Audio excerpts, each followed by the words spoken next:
السلام علیکم پیارے بچوں۔ ایک گاؤں میں فاطمہ نامی پیاری سی بچی رہتی تھی۔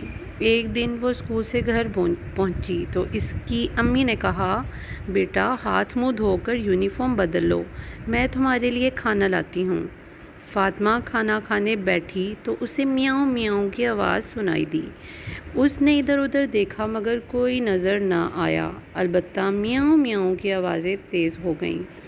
فاطمہ نے دروازہ کھولا تو کونے میں رکھے لکڑی کے کاٹ کباڑ سے آوازیں آتی محسوس ہوئیں۔ وہ آگے بڑھی تو دیکھا کہ بلی کا ایک چھوٹا سا بچہ اپنی ماں کے ساتھ وہاں موجود ہے۔ فاطمہ نے اسے گود میں اٹھایا تو دیکھا کہ بلی کے بچے کی ٹانگ زخمی ہے۔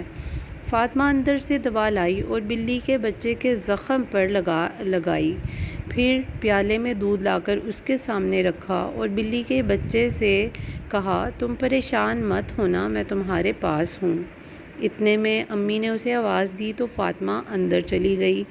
اگلے دن فاطمہ کی امی نے صبح اسے اسکول جانے کے لیے جگایا تو وہ اٹھ کر ہاتھ منہ دھونے سے پہلے بلی کے بچے کو دیکھنے چلی گئی۔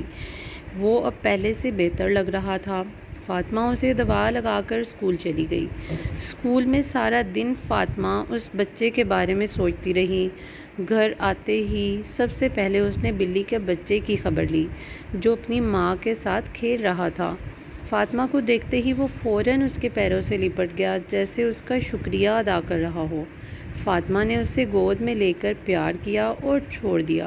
جس طرح فاطمہ نے بلی کے بچے سے ہمدردی کا سلوک کیا، ہم سب کو بھی اسی طرح انسان اور جانور سب کے ساتھ رحم دلی سے رہنا چاہیے، کیونکہ یہ بے زبان جانور بھی ہماری ہمدردی اور محبت کے مستحق ہیں۔